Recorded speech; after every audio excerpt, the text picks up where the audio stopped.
Finally tonight, as promised, a special comment on the passage last week of Proposition 8 in California, which rescinded the right of same-sex couples to marry and tilted the balance on this issue from coast to coast. Some parameters as preface.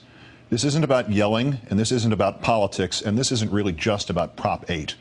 And I don't have a personal investment in this. I'm not gay. I had to strain to think of one member of even my very extended family who is.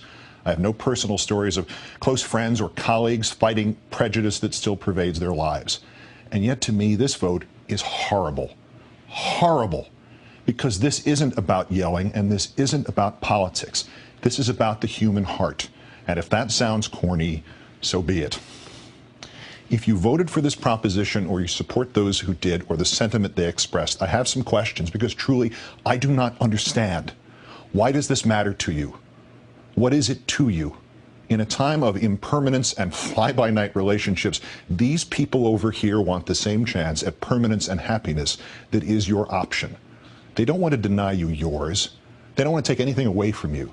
They want what you want, a chance to be a little less alone in the world. Only now you are saying to them, no, you can't have it on these terms. Maybe something similar if they behave, if they don't cause too much trouble. You'll even give them all the same legal rights, even as you are taking away the legal right which they already had. A world around them still anchored in love and marriage, and you're saying, no, you can't marry. What if somebody passed a law that said you couldn't marry? I keep hearing this term, redefining marriage. If this country hadn't redefined marriage, black people still couldn't marry white people. 16 states had laws on the books which made that illegal in 1967. 1967. The parents of the president-elect of the United States could not have married in nearly 1/3 of the states of the country their son grew up to lead. But it's worse than that. If this country had not redefined marriage, some black people still couldn't marry other black people. It is one of the most overlooked and cruelest parts of our sad history of slavery. Marriages were not legally recognized if the people were slaves. Since slaves were property, they could not be legally husband and wife, nor mother and child. Their marriage vows were different. Not until death do you part, but until death or distance do you part. Marriages among slaves were not legally recognized. You know, just like marriages today in California are not legally recognized if the people are gay. And uncountable in our history are the number of men and women forced by society into marrying the opposite sex in sham marriages, or marriages of convenience, or just marriages of not knowing. Centuries of men and women who have lived their lives in shame and unhappiness, and who have, through a lie to themselves or others, broken countless other lives of spouses and children, all because we said a man could not marry another man, or a woman could not marry another woman. The sanctity of marriage. How many marriages like that have there been? And how on earth do they increase the sanctity of marriage rather than render that term meaningless? What is this to you? Nobody is asking you to embrace their expression of love. But don't you as human beings have to embrace that love? The world is barren enough. It is stacked against love and against hope and against those very few and precious emotions that enable us, all of us, to go forward. Your marriage only stands a 50-50 chance of lasting, no matter how much you feel and how hard you work. And here are people overjoyed at the prospect of just that chance and that work just for the hope of having that feeling.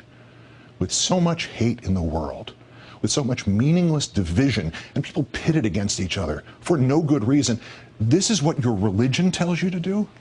With your experience of life and this world and all its sadnesses, this is what your conscience tells you to do? With your knowledge that life, with endless vigor, seems to tilt the playing field in which we all live in favor of unhappiness and hate, this is what your heart tells you to do? You want to sanctify marriage?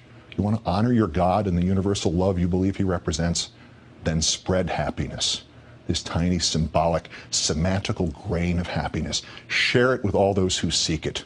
Quote me anything from your religious leader or book of choice telling you to stand against this, and then tell me how you can believe both that statement and another statement, and another one which reads only, do unto others as you would have them do unto you.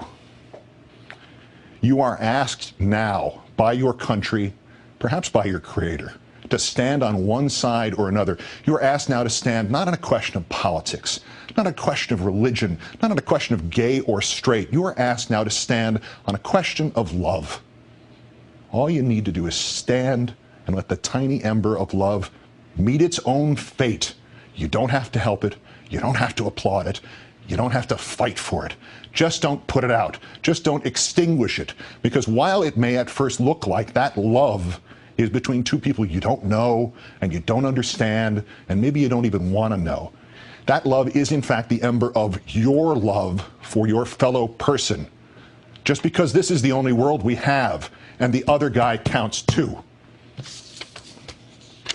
This is the second time I have found myself in 10 days concluding by turning to, of all things, the closing plea for mercy by Clarence Darrow in a murder trial.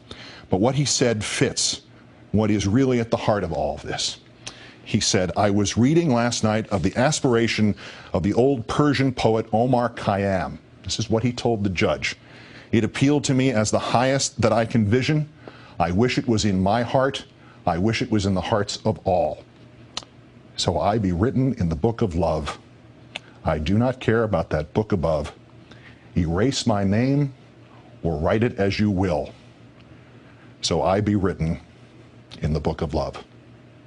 Okay, so wait, good night. How do you guys feel about Prop 8 being overturned? Holy shit, okay. I was waiting for you to do this. I fucking cried my eyes out when I saw that shit online.